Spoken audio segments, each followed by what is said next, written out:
Kamusta po kayong lahat? Mabuti naman at nakadalaw ka ulit dito sa ating munting tahanan. Ako po si Mama Mia, ang inyong tagapagkwento at syempre meron tayong bagong handog na kwento for today's video. Pero bago po ang lahat, mag-thank you muna ako sa mga walang sawang sumusuporta nitong ating channel, sa walang sawang nandyan lagi para sa atin at nakikinig at hindi tayo pinagsasawaan at sinishare pa talaga ang ating video at hindi nagsiskip ng ads. Maraming salamat po sa inyong walang sawang pagsuporta. Syempre, bilang pasasalamat, basahin natin ang iilan sa inyong mga mensahe at pa-shoutout. Iilan lang kasi alam niyo naman, medyo may mga magagalit agad kapag medyo mataas o mahaba ang ating intro. Kaya eto na. Hi kay Angelita Villafuerte, maraming salamat. Happy birthday sa'yo. Happy birthday to you. Hi naman kay Gail Easy, maraming salamat din. Hi din kay Ashin Sheng, Tuan Hintuan, LV Lapot, Den Ren, maraming salamat, or Dan Ren. Susan Boribor. Hi, Madam Susan. Maraming salamat sa pakikinig. Hello naman din kay Lizzie Locapa, kay Elze Punsalan or Elsa Punsalan. Hi kay Espe Amor Groyal. Maraming salamat din kay Jaime Rodriguez, Chazi Chay. Maraming salamat sa iyo. Cinderella Gisulga, maraming salamat. Hello raw sa tita niyang si Twinkle Filipe Pacaldo, na silent listener daw natin, na laging updated sa ating mga story. Hi, madam. Maraming thank you sa iyo. Gertrude Sigüenza, Diana Godines, maraming thank you sa pakikinig. Delia Irinco, maraming salamat. Rowena Tuan, Luna Lollipop, thank you so much. Liza Chen, sa lahat po ng tagapakinig natin na alam ko naman na lagi talagang nakikinig at walang sawa. Tulad na lang ni Ami Ibanez, maraming salamat Madam Ami. Gimaras Girl, hi sa'yo. Hello din kay Baby Girl Len, Jack Palalios, Maya Anagse, from Parañaque City. Hello sa Marfel family. Maraming salamat sa inyo. Maria Lynn Balais, Axeliana. Akala niya raw nagtatampo ako. Bakit naman po ako magtatampo sa inyo? Nako, laking ang pasasalamat ko sa inyo dahil lagi kayong nakasubaybay at nakapag-suporta or nakasuporta nitong ating channel. Kaya bakit ko naman pagtatampuhan yung mga taong laging nandyan, 'di ba? Kahit na may mga constructive criticism kayo, tinatanggap po natin yan. Hi naman kay Checky Rubio, maraming salamat. Irene Rayos, thank you so much sa pakikinig nitong ating channel. Hi naman din kay Lakwacha Elizabeth Lagunday Colasio, hi sa'yo. Maraming salamat and more power din sa'yo. Dominica Malilin, maraming salamat sa pakikinig. Jeneline Puertos, thank you so much. At sa lahat po ng mga nakikinig sa atin, maraming salamat sa inyong lahat. Huwag na nating patagalin dahil alam kong medyo na-excite kayo sa kwento natin. Araw-araw naman talagang ganyan, na-excite kayo sa ating mga kwento, 'di ba? Kaya eto na, wag na nating patumpik-tumpikin pa. May word bang ganun? Ang inyong paboritong programa, ang Dear Mama Mia.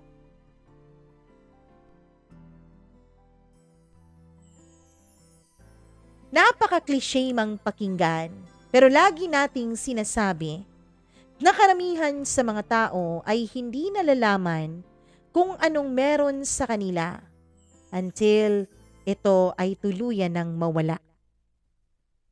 Lagi nating sinasabi na hindi natin naiintindihan kung gaano kahalaga ang isang bagay o isang tao sa ating buhay hanggang sa tuluyan na itong mawalay sa ating piling.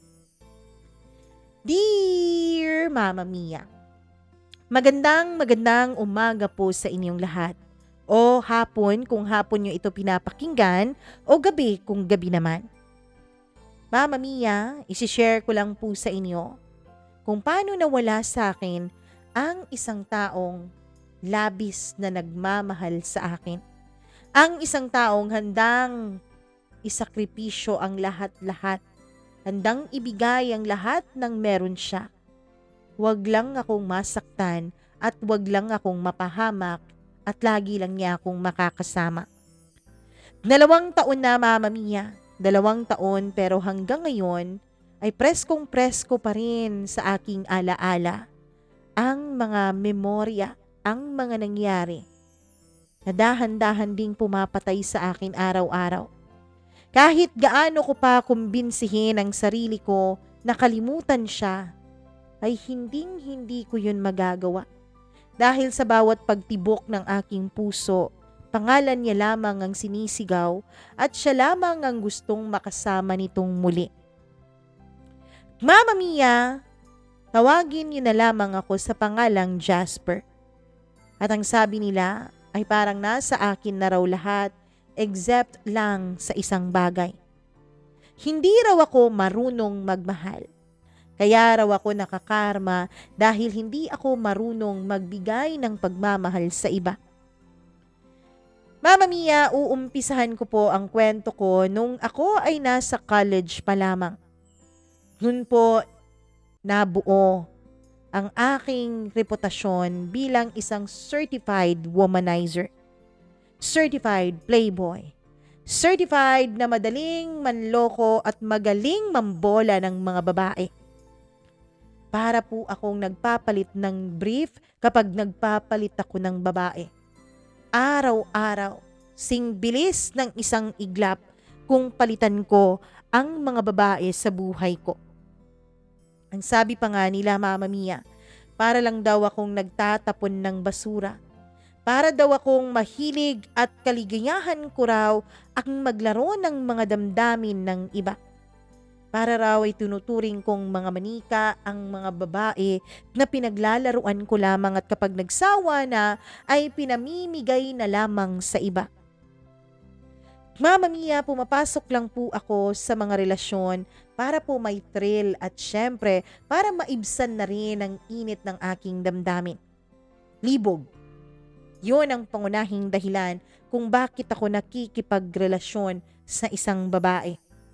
Pakiramdam ko kasi, Mama Mia, ang gwapo-gwapo ko kapag meron na namang bagong babaeng biktima ang gwapo kong mukha. Kapag meron na namang bagong babaeng umiiyak at sumusunod na parang aso sa akin, nagmamakaawa na wag kong iwan at nagmamakaawa na wag kong hihiwalayan. Noong mga panahon na yon ay hindi pa ako handa sa seryosong relasyon. Hindi pa ako committed. Oo, dapat committed na ako dahil pumapasok ako sa isang relasyon pero hindi po commitment ang dahilan kaya ako nandun. Kundi ang libog ko, Mama Mia, na talaga namang naiibsan lalo na kapag maganda ang aking nakakapareha sa ibabaw ng kama. Meron pong mga ganong pagkakataon. Siguro nga po ang sabi ng iba ay naman ako raw ang pagiging playboy at F-boy ko sa aking ama. Yung ama ko kasi ay merong 3 iba't ibang asawa. Ang nanay ko at ang pinakasalan niya at ang bago pa niyang kinakasama ngayon kung saan meron siyang 3 anak. Kung susumahin mo ay nasa 12 kaming magkakapatid pero iba-iba ang aming ina. Ang mama ko ay hindi naman po nagagalit sa aking ama. Bagkus ay parang sinasamba pa niya ito. Kahit pa nga nung mga bata kami at kinakantsawan kami ng aming mga pinsan na wala na naman daw ang tatay namin dahil may iba na naman daw mga anak na inaalagaan.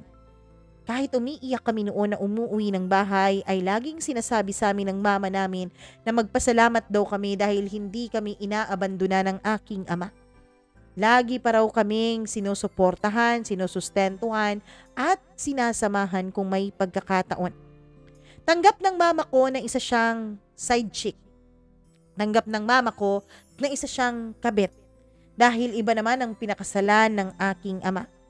Ang pinakasalan ng ama ko ay syempre isang babae rin na nasa kanilang circle o nasa kanilang level. Mama Mia, hindi naman po sa pagmamayabang pero mayaman po ang angkan ng papa ko. Makapangyarihan po sila sa lugar namin. At yung pinakasalan niyang babae ay makapangyarihan din ng pamilya kaya mas lalong lumaki ang kapangyarihan nila nung nagsama ang 2 pamilya. Alam ng asawa ni Papa ang tungkol sa pagkakaroon nito ng dalawa pang mga kabit na kanyang inanakan. Pero siguro natanggap na rin yon ng mga babae. Mama Mia, kitang-kita ko kung paano nag-enjoy ang papa ko na iba't ibang putahe ang kanyang tinitikman sa bawat linggo. Isang linggo sa isang buwan kung pumupirme sa aming bahay si Papa. 2 linggo naman dun sa kanyang legal na asawa at 1 pang linggo dun sa kabila naman niyang kabit. Alam ko napakakomplikado pero sa buhay na meron kami ay naging normal na lang ang bagay na yon. Noong una ay nagagalit ako sa papa ko dahil lagi kaming kinakantsawan ng aming mga kapitbahay at syempre pati na rin ang iba naming mga kamag-anak tungkol sa aming sitwasyon at sa setup na meron kami sa aming pamilya. Pero kinalaunan, Mama Mia, ay natanggap ko na rin dahil ang mama ko naman ay tanggap din yun. Hanggang sa hindi ko na nga namamalayan na naging idolo ko na pala ang papa ko. Hindi lang ako kundi ang iba ko pang mga kapatid na lalaki ay ganun din. May mga iba't ibang girlfriends. Ako naman, Mama Mia, ay gini-girlfriend ko pagkatapos ay idinadump ko at pumapasok na naman ako sa panibagong relasyon. Hindi naman po ako yung tipo na dala-dalawa ang babae sa iisang pagkakataon. Hindi naman ganon. Pero mabilis lang po talaga akong magsawa. Minsan, wala pang 1 buwan ay hinihiwalayan ko ng babae dahil hindi ko siya compatible lalo na kapag nag-iinarte at hindi pumapayag na maikama ko. Bakit ako magpapakahirap ang daming mga babaeng nagkakandara pa na maikama ko lang? Kaya kung ayaw mo, kung nag-iinarte ka, edi goodbye. Next na naman. Ganon ang buhay ko dati. Ang tingin ko ay nililibak at syempre, Mama Mia, minamarites na ako ng ibang tao. Pero sa mga kagaya ko, kaidaran kong mga lalaki, alam kong lihim na umiidolo sa akin ng iba. Iba naman kasi talaga ang kamandag ko, Mama Mia. Hanggang sa may nakilala akong isang mahinhin na babae na talaga namang nakakuha ng aking interes. Isang babae na hindi kagaya ng mga nagiging girlfriends ko na madali lang makuha. Mga girlfriends ko na madali lang maikama, 1 araw pa lang na kami ng dalawa ay pumapayag ng ipasok ko sa isang motel. Pero itong babae na ito, kung titignan mo siya mula sa malayo, ay mahinhin, tahimik at pino kung kumilos. Hindi siya tulad ng mga babaeng na ikama at nakasama ko na dati. Kakaiba siya, Mama Mia. Hindi siya liberated. Hindi siya tulad ng iba kong mga na babae na sumasama sa akin kahit saan. Magbar, uminom, manigarilyo, magparty, kahit ano pa. Sumasama din kahit na siya lang ang mag-isang babae sa grupo. Ganon ang mga girlfriends na meron ako dati. Kapag umiinom ako, umiinom din sila. Siyempre, kapag nandun ako sa barkada ko, nandun din sila at kumakandong pa nga sa akin at humahalik-halik na para bang wala ng bukas. Mga liberated na klase ng babae. Kung manamit din, akala mo ay labas na pati ang pinakatatagong kaluluwa. Siya, Mama Mia, ay kakaiba. Hindi siya katulad ng lahat. Ang kanyang buhay ay lagi na lamang niyang iginugugol sa kanyang pag-aaral. Lagi siyang makikita sa library. Kung makikita mo man siya sa labas ng campus ay may hawak din itong libro. Kung nandun siya sa isang bench ay nagbabasa din ito. Napaka-studious niya, Mama Mia. At syempre, ang kurso naman niya dati ay hindi basta-basta. Isang kurso na nangangailangan ng matinding konsentrasyon at syempre matinding dedikasyon. Nakilala ko siya sa pamamagitan ng isa kong kabarkada na meron ding isang girlfriend na mula sa kursong kanyang kinukuha. Pero yung girlfriend naman ng kabarkada ko ay katulad din ng iba kong mga babaeng na ikama. Madaling pasagutin, madaling hilahin, madaling pahubarin. Nung makilala ko siya ay nagbago agad ang aking timpla. Sinubukan ko pong makipag-flirt sa kanya. Niningitian ko siya, kinikindatan, ginagamit ang aking charm, ginagamit ang aking kagwapuhan. Pero lagi lang niya akong sinusungitan noon. Lagi lang niya akong ini-snub at syempre iniirapan sa tuwing siya ay aking kinikindatan. At dahil nga doon, Mama Mia, ay nasaktan po ang pride ko at ang ego ko. At dahil nga sa sakit na naidulot niya sa aking ego at pagkalalaki, ay na-challenge po ako ng husto. Totoo ang mga nakikita natin sa mga movies, mga teleserye, na kapag ang lalaki ay binabasted at kapag ang lalaki ay talaga namang hindi pinapansin ng isang babae, ay mas na-challenge siya dito. Mas parang sa amin rewarding kapag nakuha na namin ng babaeng yon. Mahilig pong maghabol ang mga lalaki. Mahilig po ang mga lalaki sa challenge. Mahilig po ang mga lalaki na para bang tropeyo ka na pwedeng panalunan. Kaya naman yun ang naramdaman ko sa kanya. Sa daming taon na maraming babae na akong nakakadate, ay parang na-master ko na rin ang art of seducing and flirting women.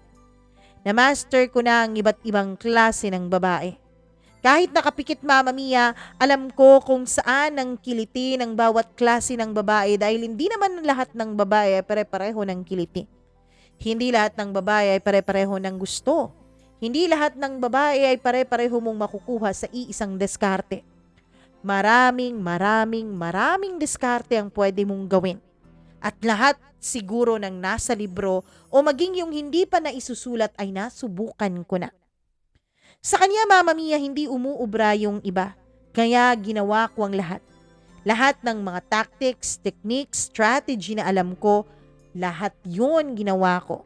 Pagiging romantic, pagiging knight in shining armor, pagiging Romeo sa kanyang Juliet, lahat yun, Mama Mia, ay inapply at ginawa ko sa kanya.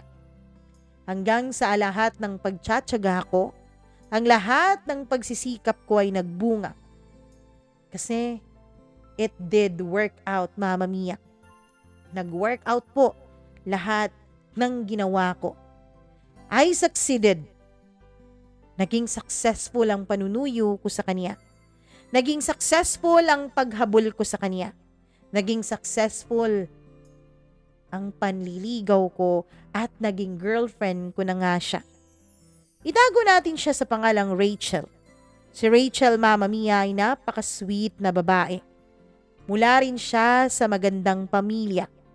Well-bred kumbaga. Intelligent din, matalino, at syempre mabait na uri ng babae. Mama Mia, meron din siyang soft spot sa mga bata at sa mga babies. Mahilig siya sa mga bata. Mahilig siyang mag-alaga ng mga baby at mahilig siyang magpangiti ng kahit na sinong bata na nandyan lamang sa kalye. Lahat yun pinapansin niya. Lahat yun inaalagaan niya. Lahat yun binibigyan niya ng atensyon. A wife material kung tutuusin, Mama Mia. Isang babae na alam mong magiging mabuting asawa at mabuting ina pagdating ng panahon. Ganon ang nakikita ko noon kay Rachel. Ganon ang nararamdaman ko rin sa kanya. Dahil kay Rachel, Mama Mia, ay tumino ako. Kasi mahilig siyang mag-follow up kung meron na akong assignment. Mahilig siyang mag-follow up kung nag-study na ako. Kung ginawa ko na ba ang mga projects at requirements ko. Malagi siyang nakatuon din sa akin kung kumain na ba ako ng tama. Pati paninigarilyo ko, Mama Mia, ay lagi niyang pinupuna at lagi niyang sinasabi na masama yun at nakakakos yun ng sakit sa puso. Hindi lang sakit sa lungs, kundi pati na rin sa puso. Pati rin pagpaparty ko, Mama Mia, ay lagi niyang sinasabi sa akin na bawas-bawasan ko raw at magsimba daw ako at syempre, mag-aral ng mabuti. Lagi niyang pinapaalala sa akin na dapat maging mabuti akong tao para maging mabuti din ang mga tao sa akin. Nang dahil sa kanya, Mama Mia, ay natuto po akong makontento. Dati-rati kasi, isang linggo pa lang o isang buwan pa lang, kami ng aking girlfriend ay nagsasawa na ako at humahanap na ng iba ang katawang lupa ko pati na rin ang mga mata ko. Humahanap na ng ibang lasa. Pero nung dumating si Rachel at naging kami, Mama Mia, natuto akong makontento na siya lang. Natuto din akong makontento sa mga halik-halik lang, sa mga yakap-yakap lang, sa mga cuddle-cuddle lang. Hindi ko iniisip na ikama siya. Hindi ko naiisip na dalhin siya sa mga mumurahing motel para dun bastusin ang kanyang katawan. Kay Rachel, Mama Mia, naiisip ko ang mga magagandang future naming dalawa. Natuto akong magseryoso sa isang relasyon. Binago niya ako. She completely changed me from being a naughty boy to be a real man. Naging tunay akong lalaki. Yung lalaking responsable. Yung lalaking nag-aalaga ng babae, hindi nagpapaiyak. Yung lalaking nirerespeto ang babae at hindi binabastos sa kama. Akala ko nga, Mama Mia, ay tuloy-tuloy na ang ginawa niyang pambabago sa sarili ko. Akala ko ay tuloy-tuloy na ang pagiging matino kong tao. Pero hindi pa rin pala. Hindi pa rin pala, Mama Mia, dahil hindi pala ganoon kadaling kalimutan ang iyong mga nakasanayan. Hindi ganoon kalimutan ang party life, ang buhay na nagagawa mo lahat ng gusto mo, ang sarap na naidudulot ng mga babaeng na ikakama mo. Hahanap-hanapin mo pa rin pala yun pagdating ng panahon. Kahit akala mo na tuluyan ka nang nag-move on doon, na tuluyan ka nang tumino. Mama Mia, 5 buwan. Yun ang pinakamahaba kong relasyon. 5 buwan ng pagsasama naming dalawa ni Rachel ay nabagot ako. Nabagot ako, Mama Mia, at naisip ko na hindi naman ako ito. Hindi ito ang Jasper na kilala ko. Ang Jasper na kilala ko tuwing Linggo, Biyernes at Sabado ay nasa galaan, nasa gimikan, umiinom, patayang inom na habang gumagapang na papunta sa kanyang kotse, pabalik sa kanyang bahay. Ganun ang Jasper na kilala ko. Hindi yung Jasper na laging nandito sa library, na laging nandito sa kwarto ng girlfriend ko, hindi para makipagtalik kundi para magbasa ng libro at para gumawa ng assignments. Hindi ito ang Jasper na masaya. Hindi ako masaya. Dahil hinahanap-hanap ng katawang lupa ko ang mga bisyong nakasanayan ko na. Hanggang sa hindi ko na nga napigilan ng sarili ko, Mama Mia. Kahit na anong sabi ko sa sarili ko na tumino na ako, na hindi na ako yung dating Jasper, ay bumalik pa rin ako sa mga dati kong gawin. I was too hooked with my previous lifestyle. Hindi ko kayang iwan ng tuluyan ang nakasanayan kong buhay. Ang nakasanayan kong enjoyment, pagpapasarap. Hindi rin nakakayanan ni Rachel, Mama Mia, ang aking lifestyle. Si Rachel, kayang-kaya niyang ikulong ang kanyang sarili sa loob lamang ng 4 na corners ng kanyang kwarto na walang ibang kasama kundi ang kanyang mga libro at aklat bilang kanyang source of entertainment. Kayang-kaya niya kahit hindi siya lumalabas ng bahay basta't meron siyang pagkain, meron siyang mga libro na babasahin. Hindi siya nabubore sa ganon. Pero ako, Mama Mia, hindi ko kayang ikulong ang buhay ko sa ganon. Hindi ko kaya na wala akong ginagawa kundi magbasa. Hindi ko kaya na hindi lumabas at hindi makakita ng ibang tao at hindi makahalubilo ng iba. Si Rachel kasi, Mama Mia, ay masyado pong focus sa kanyang goal sa buhay. Masyado siyang focus sa mga gusto niyang mangyari sa buhay niya. While me, on the other hand, ang gusto ko lamang ay mag-explore. Ang gusto ko lamang ay mag-enjoy. Ang gusto ko lamang ay magpakasarap sa buhay at hindi na iisipin ang bukas. Ang gusto ko pa lamang, Mama Mia, ay maging masaya. Mag-enjoy, tumawa, uminom, manigarilyo, mambabae. Yun ang lifestyle ko. Hanggang sa na-bored na ako, nakasama si Rachel. Na-bored na akong pakisamahan siya sa lifestyle na nakasanayan niya. Magkaibang-magkaiba kasi ang mundo naming dalawa. Hindi kami magkatulad. Hindi kami magkatulad ng definition of happiness and enjoyment. At eventually, nagsawa din ako sa pagsama-sama sa kanya na magbasa.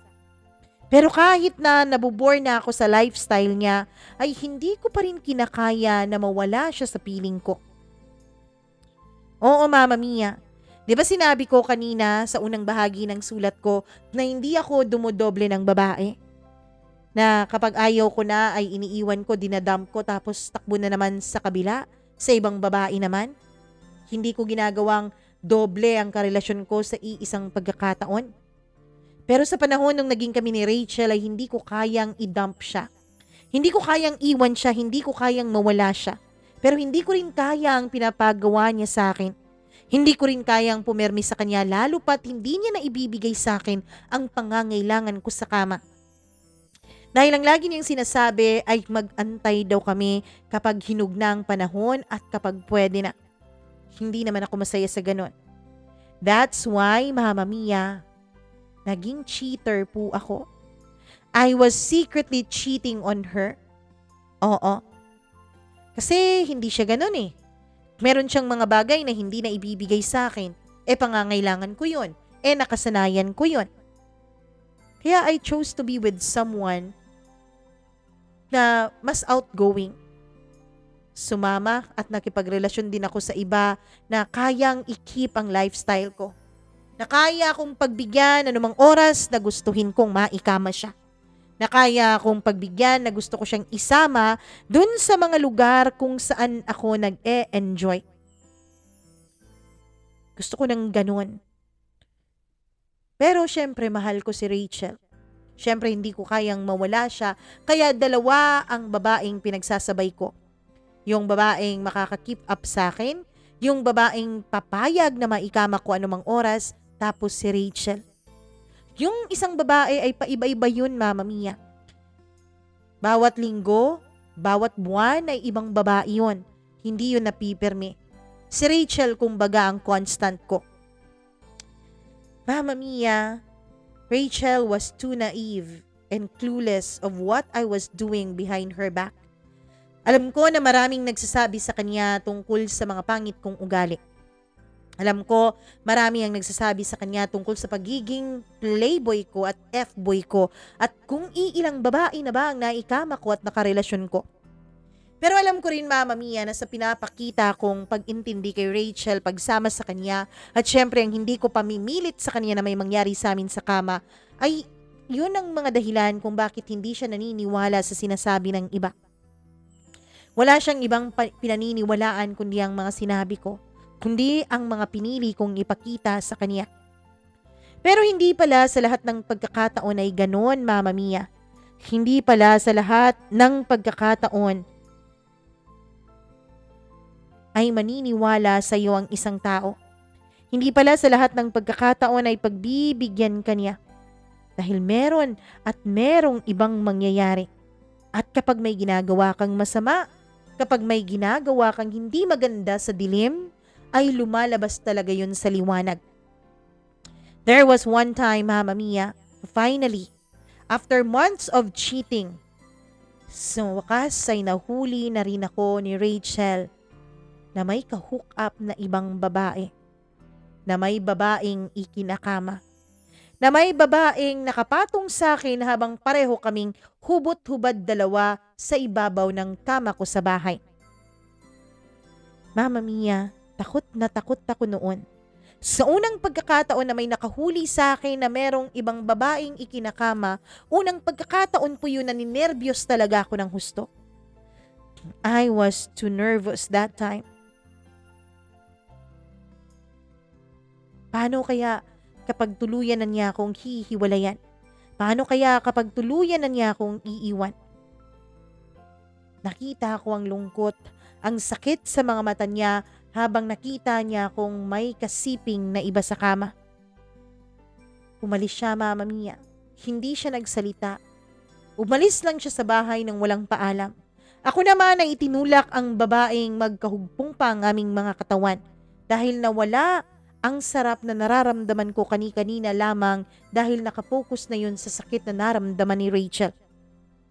Agad akong nagbihis at sinundan siya. Pero hindi ko na siya naabutan. Hanggang sa isang idea ang pumasok sa akin. Isang idea na sigurado akong magdadalawang isip si Rachel. Naiwan ako. Iba-blackmail ko siya, Mama Mia. Sinabi ko sa kanya na kikitilin ko ang sarili kong buhay kapag hihiwalayan niya ako. Kapag iiwanan niya ako, ay tatapusin ko na rin ang buhay ko. Pumunta ako sa bahay nila. Hindi niya ako hinaharap.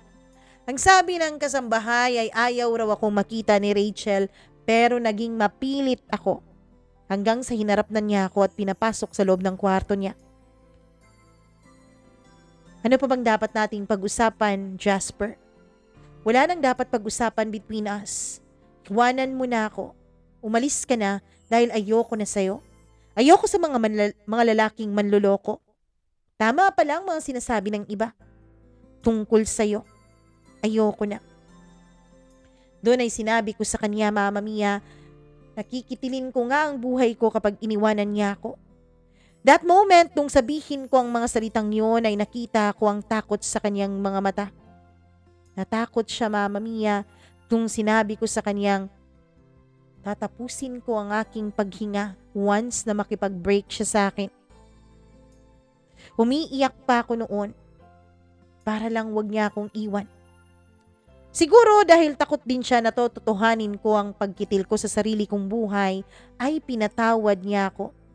Binigyan niya ulit ako ng second chance para magbago. Binigyan niya ulit ako ng pagkakataon para baguhin ang sarili ko at para maging matino at syempre piliin siya sa araw-araw. Tumino ako, Mama Mia.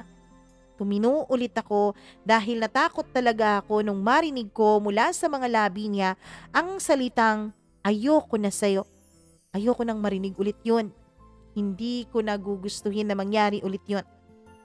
Kaya eto na naman, binilit ko na namang iwasan ang nakasanayan kong buhay. Kahit na ilang beses akong muntik ng matukso para mag-bar at syempre para kumilala at kumita ng ibang mga babae, ay pinilit ko talagang pigilan ang sarili ko. May mga kaibigan akong parang mga demonyong sa gigilid na lagi akong inaayang mag-bar, pumarty at gumawa ng mga bagay na dati naming ginagawa lalo na tuwing weekends. Pinilit kong magpakatino. Pinilit kong piliin ang relasyon naming dalawa ni Rachel. Pero, hindi rin pala yun nagtagal ulit, Mama Mia. Then again, I was too caught up with my past lifestyle. Na para bang iyon ay isang ipinagbabawal na gamot na kinaaadikan ko na hinding-hindi ko na maaalis sa sistema ko. Pwede kong kalimutan kahit saglit. Pwede kong kalimutan ng ilang araw, ng ilang linggo, pero hindi ko pwedeng tuluyang takasan dahil hinahanap-hanap ito ng aking katawan. Oo, Mama Mia. Bumalik ulit ako. Nagparty ulit ng babae ulit, nahuli ulit ni Rachel. The cycle just kept on repeating. Paulit-ulit lang ang mga nangyayari sa amin. Titino ako dahil nahuli niya ako. Pagkalipas ng 1 buwan o 2 buwan, babalik na naman ako sa dati. Tapos mahuhuli na naman niya ako na may ibang babae. Tapos hihiwalayan na naman niya ako. Tapos iba-blackmail ko na naman siya. Lalo na kapag nahuhuli niya ako na nanloloko sa kanya. Pagkatapos noon ay patatawarin niya ulit ako. Bibigyan niya ulit ako ng pagkakataon. Titino ulit ako, sasamahan ko ulit siya na magsimba, sasamahan ko ulit siya na magbasa. Gagawin ko ulit na isang matinong lalaki ang tingin sa akin ng iba. Pero, hindi din nagbabago ng tuluyan dahil bumabalik pa rin sa dati ang lahat. Matalinong babae po si Rachel, Mama Mia. Pero kahit pala gaano katalino ang isang tao, kapag nagmahal ay masisiraan talaga ng bait at masisiraan din talaga ng ulo. Siguro malas lamang siya dahil nagmahal siya ng isang katulad ko. Isang katulad ko na hindi marunong magseryoso. Isang katulad ko na hindi marunong magmahal ng totoo. Malas si Rachel dahil napunta siya sa akin. Pero ang totoo niyan, Mama Mia, mahal ko naman talaga si Rachel. Mahal na mahal ko siya, kaya lang hindi ko magawang magbago para sa kanya. Hindi ko magawang iwan ang lahat ng kinasanayan ko para sa kanya. Laging sinasabi sa akin noon ng mga kaibigan ko na sa ugali ko raw, na sa lifestyle daw na meron ako ay maghihiwalay din kaming dalawa. Pero ako, lagi ko lang tinatawanan ng mga bagay na yon. Lalo na nung paulit-ulit na akong pinapatawad ni Rachel. Lagi kong sinasabi sa sarili ko na hindi niya kakayanin na wala ako. Hindi niya kakayanin na masaktan ko ang sarili ko kaya hindi niya ako magagawang hiwalayan. Hindi ako naniniwala na hihiwalayan niya ako. Hindi ako naniniwala na maghihiwalay din kami dahil may tiwala ako sa salitang mahal niya naman ako. Hindi niya ako iiwan dahil mahal niya ako. Yun ang lagi kong sinasabi sa sarili ko. Na pananakot lang ni Rachel sa akin ang pakikipaghiwalay at pang-iiwan niya. Dahil ang totoo ay hindi rin naman niya kaya na wala ako dahil mahal na niya ako. Nabulag ako, Mama Mia. Nabulag ako sa pag-aakalang mahal na mahal ako ni Rachel na kahit kailan ay hindi niya magagawang tuluyan akong iwanan at abandonahin. Hindi ko naisip, Mama Mia, na darating din pala ang panahon na mapapagod siya. Darating din pala ang panahon na mawawala din ang gana niya. Unti-unti na pala siyang napanghihinaan ng loob. Buo pa ako noon pero siya pala ay paubos na. Sa bawat pagkakataon pala na pinapatawad niya ako ay pagkakataon din pala yon na nababawasan ang tiwala at pagmamahal niya sa sarili niya. Nababawasan ang pasensya niya sa akin. Para siyang isang kandila na sinindihan na unti-unting nauupos. Hindi ko namalayan, Mama Mia. Akala ko kasi ay matatag si Rachel para sa aming dalawa. Sabi niya kasi sa akin noon ay magiging matatag siya para sa amin. Para maging sapat ang pagiging matatag niya at pagmamahal niya para sa aming dalawa. Pero darating din pala sa punto na matatauhan siya. Darating din pala sa punto na hindi na niya kakayanin ang panggagago ko sa kanya.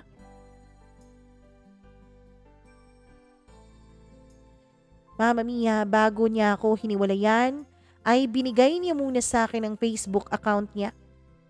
Ang kanyang account name, email address, pati na rin ang password. Binuksan ko yun, Mama Mia. Binuksan ko yun at dun ko nadiskubre kung gaano nga niya ako kamahal.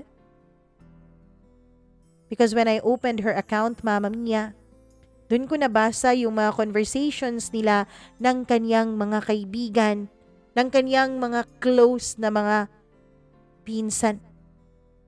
Her friends and her cousins told her things about me. Dun ko nabasa, Mama Mia, na sinisiraan at sinabihan na pala siya ng iba tungkol sa akin. Na ako ay playboy, na ako ay F-boy, which is totoo naman talaga. Pero guess what? Nung mabasa ko yun, Mama Mia, ang mga reply pala ni Rachel sa kanila ay dinedependahan niya ako. Dinedepensahan niya ako. Pinagtatanggol niya ako. At nga niyang sinasabi na nakaraan ko na yun, na kaya ko yung baguhin, na kaya kong magbago para sa ikabubuti ko, para maging isang mabuting tao. Doon ko nabasa at nakita, Mama Mia, na ang laki-laki pala ng tiwala ni Rachel sa akin. Tiwalang-tiwala siya na magbabago ako. Pero anong ginawa ko? Ginago ko lang siya ng paulit-ulit-ulit hanggang sa hindi na niya kinaya. Hanggang sa naubos na siya. Hanggang sa pati siya ay hindi na kayang tumayo ulit sa pagkakadapang ginawa ko sa kanya. Napamura ako noon sa sarili ko, Mama Mia. Minura ko ng minura ang sarili ko. Nawala sa akin ang babaeng laging nandyan para sa akin. Ang babaeng lagi akong dinedepensahan sa iba. Ang babaeng lagi akong pinaglalaban kahit na ang dami-dami na niyang mga naririnig na hindi maganda tungkol sa akin. Kahit na hinuhusgahan na siya ng iba. Kahit na tinatawag na siyang tanga ng iba niyang mga kamag-anak. May nabasa pa ako dun, Mama Mia, na sinabi sa kanya na ang akala daw nilang lahat ay matalino siya pero napakaboba pala niya pagdating sa pagpili ng lalaki. Bakit naman kasi yan ang pinili mo, Rachel? Akala ko ba matalino ka? Akala ko ba class valedictorian ka nung elementary at high school? Bakit ngayon parang natatanga ka sa pag-ibig? Bakit ngayon parang nauubusan ka ng lalaki? Yun ang mga masasakit na mga salitang sinabi ng mga cousins niya sa kanya through chat, Mama Mia, na nabasa ko. Pero hindi niya yun ininda. Bagkus ay pinaglaban pa niya. Nung nabasa ko ang conversation niya, lalo na dun sa kuya niya, Mama Mia, ay mas lalo pa akong nadurog. Tinanong ng kuya niya kung bakit ba daw hindi kami nagbe-break.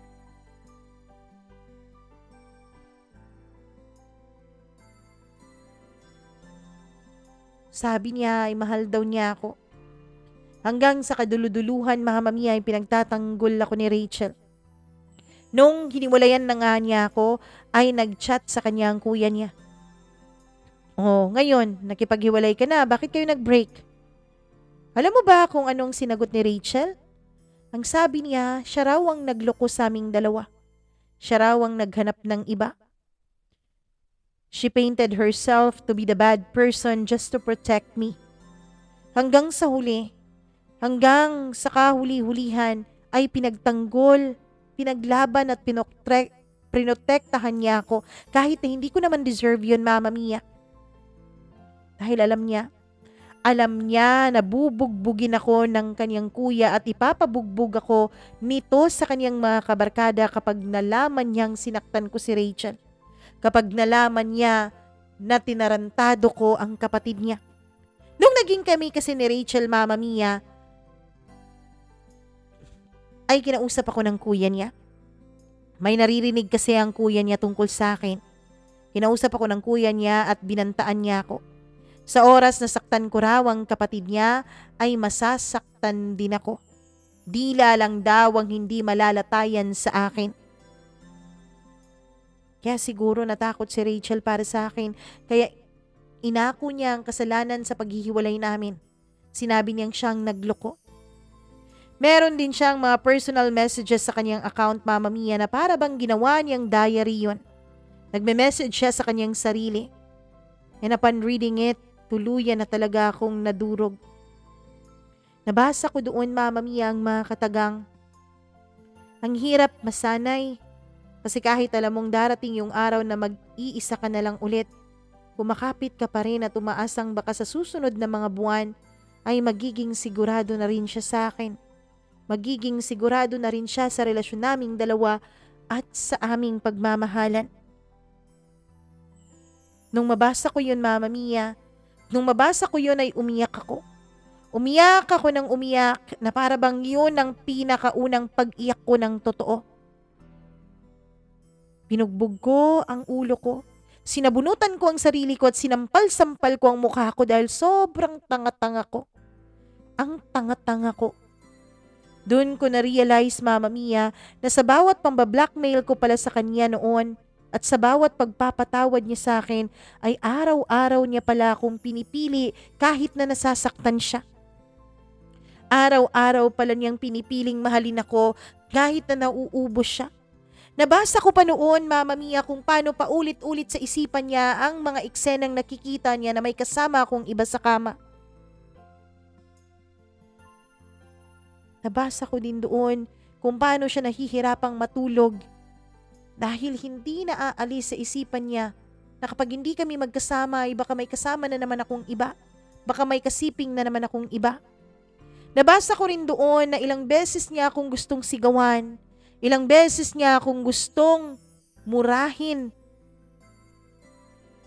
pero hindi niya ginawa. Hindi niya ginawa dahil nangingibabaw pa rin ang pagmamahal niya sa akin kahit na ang totoo ay sinasaktan na rin niya ang kanyang sarili.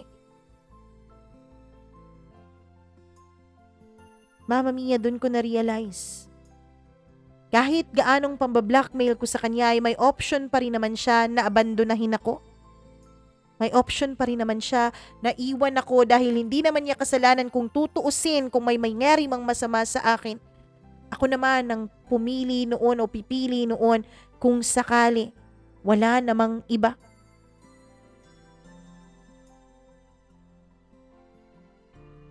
May option siya na abandonahin ako. May option siya na unahin ang sarili niya. Na unahin ang paghilom niya. Gaya nung mga nakaraang mga panahon na hindi pa kami magkasama. Pero dun ko nabasa na mas mahal niya ako kaysa sa pagmamahal niya sa sarili niya. Bago siya sumuko ay nagpakapagod muna siya sa poder ko. Bago niya ako binitawan ay kumapit muna siya kahit na nagdurugo na ang mga kamay at puso niya sa pagkakahawak niya sa relasyon naming dalawa. Kumapit siya kahit masakit, kahit mahirap at umasa siyang magbabago ako. Pero hindi na niya kayang maghintay. Hindi na niya kayang pagbigyan pa ako ng ilan pang pagkakataon dahil nauubos na siya.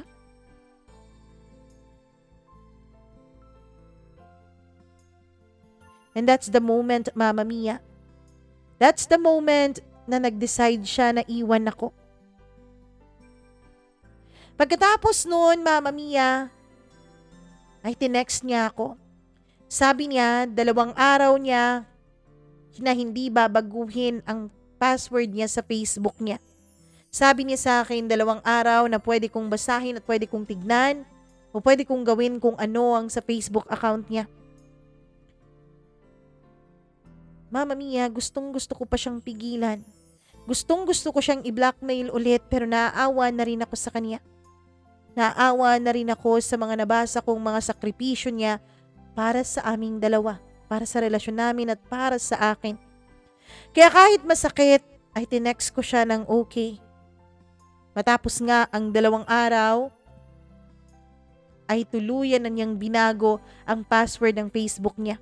Sinubukan ko yung i-log in sa pagbabaka sakaling baka hindi niya tinotoo.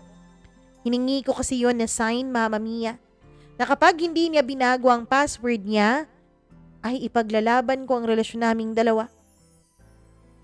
Pero madaling araw noon, madaling araw na natapos ang palugit niya sa pagbabasa ko at paggamit ko ng Facebook niya, binuksan ko yun sa pagbabaka sakaling hindi pa nagbago ang password. Sa pagbabaka sakaling mabubuksan ko pa at sa pagbabaka sakaling yun ang sign na ibibigay sa akin na ipaglalaban ko pa rin ang relasyon namin. Pero hindi ko na mabuksan. May notification na binago na niya yun, 2 minuto lang ang nakakaraan. Nakapagdesisyon na siya, kaya hahayaan ko na lang siya. Hahayaan ko na lang siya na mawala sa akin kung yun ang ikaliligaya niya, kung yun ang ikabubuti ng buhay niya. Hanggang sa isang araw, Mama Mia, 2 taon matapos naming maghiwalay ay nagkita ulit kaming dalawa. Nagkabungguan kami sa isang fast food chain. Sa fast food chain kung saan paborito naming umorder ng fries at burger. Hoy, ikaw pala. Jasper, kumusta ka na? Ayos lang. Dito ka rin ba kakain? Tanong ko sa kanya. Oo. Kasi nagmamadali na ako kaya fast food na lang. Kaso wala nang ibang maupuan, sabi niya. Halika, sabay tayo, may table na ako, pandalawahan yon. Hindi naman siguro magiging sobra kung hihingin ko na makasabay kang kumain ngayon.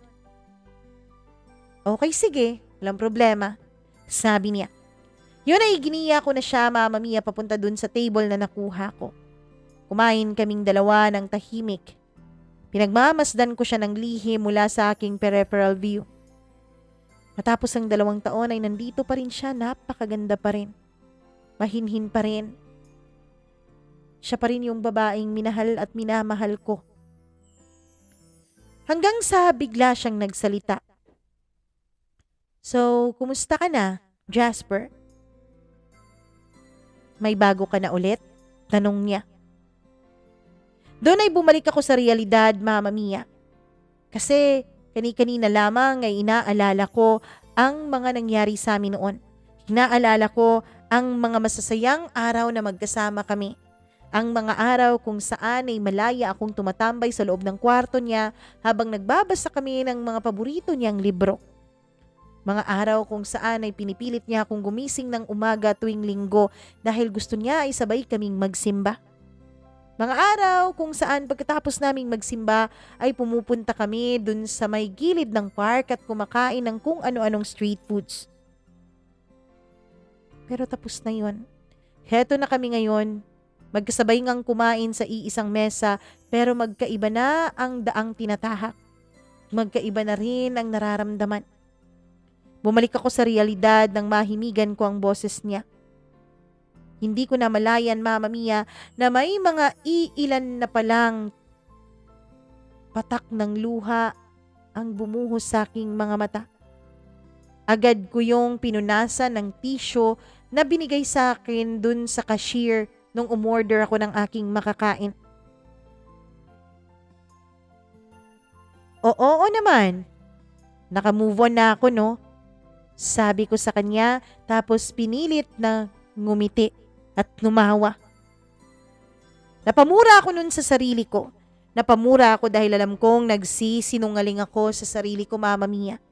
Dahil kahit sa pagkakataon na yun, kahit 2 taon nang lumipas, ay hindi pa rin tuluyang humupa ang sakit sa aking damdamin. Hindi pa rin tuluyang nawala ang sakit na nararamdaman ko dahil sa paghihiwalay namin ni Rachel. Wow, good for you then. Masaya ako para sa'yo. Mama Mia, nung mga panahon kasi nung maghiwalay kami, ay alam niyang nasira din ako. Alam niya, Mama Mia, na minahal ko siya pero hindi ko kayang magbago para sa kanya noon. Nginitian niya ako. Yung ngiti, Mama Mia, na matamis. Yung abot tenga, abot matang mga ngiti. At nasaktan ako nung makita ko sa mga mata niya na wala ng trace of jealousy. Wala ng trace na nagsiselos pa siya. Wala ng trace na pagmamahal pa siya sa akin. Nabasa ko sa mga mata niya, Mama Mia, na masaya na siyang totoo at tunay para sa akin kung meron na akong bago ulit.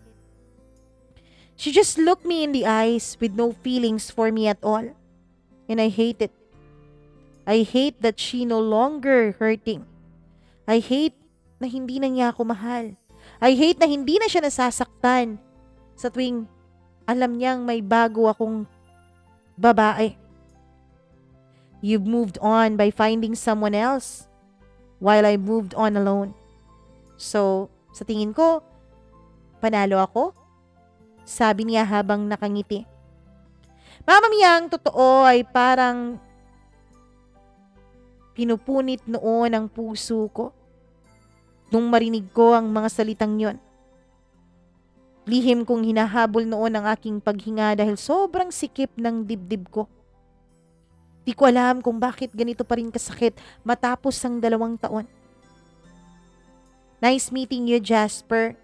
O siya, I need to go na ha. Kasi may kailangan pa akong gawin eh. May kailangan pa ako dun sa trabaho ko. Alis na ako. She then smiled sweetly, Mama Mia, habang patayo siya at umalis na sa aking harapan. Parang yung heels niya lang ang naririnig kong umi-echo noon sa paligid. Habang pinapakinggan ko at pinagmamasdan ko ang unti-unting pagkawala ng kanyang likuran. Ang unti-unti niyang pag-alis mula sa aming nakaraan. Nakakailang hakbang pa lamang si Rachel nung napalingon siya ulit sa akin.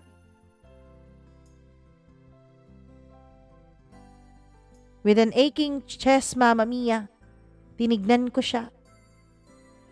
Tinignan ko siya at tinitigan ko ang mukha niyang walang kaalam-alam. Tapos, sabi ko sa sarili ko sa mahinang-mahinang boses, Na bakit? Yun ang tanong ko. She smiled again, Mama Mia. Wala lang. I just love the sound of my heels walking away from the people who never saw my worth. Sabi niya at ngumiti at patuloy na naglakad palayo sa akin. And with that, Mama Mia, she slowly disappeared out of my sight. Unti-unting kumalat ang hapdi sa dibdib ko hanggang sa tuluyan na akong napaluha. It's been 2 years simula nung mawala siya. Simula nung tuluyan na niya akong iniwanan at hindi na binalikan at hindi na pinatawad, pero andito pa rin ang sakit. Hindi pa rin mawala-wala. Parang mas lalo pang naging miserable ang buhay ko. Oo, totoo naman, I've been dating with different women. Ang dami-daming babaeng dumaan din sa sarili ko at sa buhay ko. Nagbabakasakali kasi ako, Mama Mia, na makita ko man lang kahit konting spark ng happiness na nakita ko noon kay Rachel pero hindi ko pinahalagahan. Kaya lang kahit gaanong daming babae na ang na-date ko simula nung maghiwalay kaming dalawa ni Rachel ay wala pa rin akong mahanap na spark sa kanila. Hindi ko pa rin mahanap ang kasiyahan na naramdaman ko nung kaming dalawa ni Rachel. May mga nakarelasyon din akong mga babae pero lahat sila ay hindi nagtatagal sa ugali ko. Lahat sila ay hindi nagtatagal sa akin. Doon ko lang na-realize, Mama Mia, nakakaibang babae talaga si Rachel na nag-iisa lamang siya. Na siya lang ang babaeng kayang umintindi sa akin at kayang tumanggap ng mga bad sides ko. Siya lamang ang babaeng hindi nawala ang pagmamahal dahil lang may nakita siyang mali sa aking pag-uugali. Siya lang yung kayang magbigay sa akin ng maraming chances kahit na lagi kong pinapalpak at lagi kong binabaliwala at sinasayang ang mga chances na yun. Siya lang ang babaeng kayang tiisin ako. Ang nag-iisang babaeng kaya akong patawarin at kaya pa rin akong mahalin sa kabila ng lahat. Pero wala na siya. Wala na siya dahil sinayang ko siya. Wala na siya dahil hindi ko siya pinahalagahan. I made my own karma. Ako ang gumawa nito sa sarili ko. Ngayon, Mama Mia, ay lagi na lang akong nakatulala. Ngayon ay lagi ko na lang naiisip, na-imagine kung paano kaya kung hindi nangyari ang lahat ng yun sa aming dalawa. Paano kaya, Mama Mia, kung hindi ko naloko si Rachel? Paano kaya kung hindi ko siya sinaktan? Paano kaya kung sa unang pagkakataon pa lamang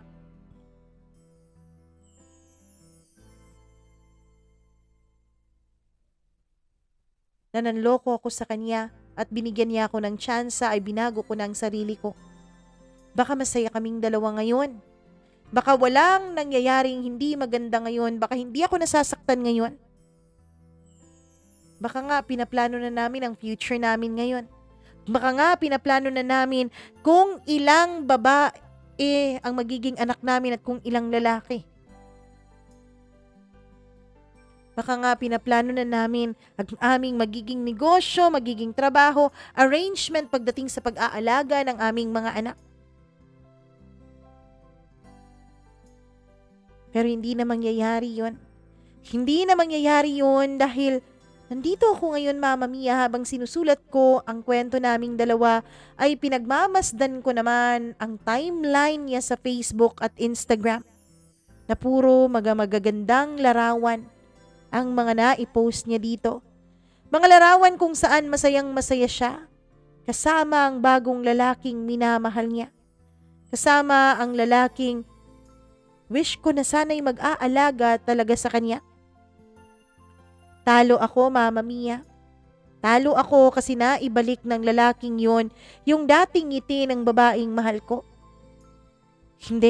Hindi lang pala basta naibalik, kundi nahigitan pa niya ang ngiti at sayang nasa mukha ngayon ni Rachel. Masaya ako para sa kanila. Masayang masaya ako para kay Rachel. Masayang masaya ako dahil nakahanap siya ulit ng rason para ngumiti, tumawa, mag-post sa Facebook kahit na dati ay hindi naman niya ginagawa. Titingin na lang muna ako sa mga larawan nila. Baka balang araw, ako naman yung ngingiti gaya ng sa kanya. Hindi ko alam kung darating pa ba o hindi na ang araw na yon. Kung darating pa ba na makakangiti ako dahil totoo akong masaya, hindi yung nagpapanggap lamang. Ako yung naglaro ng puso ni Rachel. Ako yung nanloko. Ako yung iba't ibang babae ang sinasamahan gabi-gabi. Pero ako pala yung natalo sa huli. Kahit pala nag-enjoy ako noon kasama ang iba't ibang babae, ay ako pa rin pala ang masasaktan sa bandang huli. I want to win her back. Gusto ko siya na mapasakin ulit. Gusto ko siya na ako ulit ang kanyang mahalin at ako ulit ang kanyang ibigin. Pero alam ko, Mama Mia, alam kong wala na akong magagawa pa. Kahit na anong sabihin ko, kahit na anong gawin ko, alam kong hindi ko na siya maibabalik sa dati. Hindi ko na maibabalik ang pagmamahal niya sa akin dahil na-realize na ni Rachel na dapat mas mahalin niya ang sarili niya kaysa sa akin. Tapos na siyang pagtiisan ako. Tapos na siyang ibuhos sa akin ang mga taon ng buhay niya para lang baguhin ako. Para lang mahalin ako. Para lang ipakita sa akin na may isang taong hindi mawawala sa tabi ko. Tapos na siya dahil inabuso ko siya. Tapos na siya dahil wala akong ibang ginawa kundi saktan siya ng paulit-ulit-ulit. Sinayang ko lang yung babaeng totoong nagmamahal sa akin. Alam ko na cliche. Alam ko na maraming beses niyo na itong narinig. Pero totoo pala talaga, Mama Mia. Totoo pala talaga na kahit ilang beses mo pang mahalin ang isang tao, kung hindi kanya mamahalin sa huli, ay darating din sa puntong mapapagod ka at pipiliin mo ang sarili mo. At kung ikaw yung nambabaliwala, kung ikaw yung nananakit, malalaman mo lang sa huli kung gaano mo kamahal at gaano kaimportante ang isang tao sa'yo kapag tuluyan na itong nawala. Kapag tuluyan na itong sumuko at kapag tuluyan na itong hindi babalik kahit anong gawin o sabihin mo. Sana po sa mga nakikinig ngayon, lalong-lalo na yung mga kalalakihang naglalaro pa rin ng apoy sa mga puso at damdamin ng mga babaeng totoong nagmamahal sa kanila. Sana ay matauhan at may matutunan kayo nitong kwento ko. Sana ay mas piliin yung pahalagahan ngayon at ibalik ang pagmamahal na natatanggap nyo ngayon mula sa taong labis kayong pinapahalagahan. Dahil maniwala kayo sa akin, kapag hindi nyo ito pinapahalagahan, darating at darating ang panahon na ito rin ay tuluyang mawawala sa inyo at mapupunta sa iba. Maraming salamat po, Mama Mia. Hanggang dito na lamang ang sulat ko. Nagmamahal, Jasper.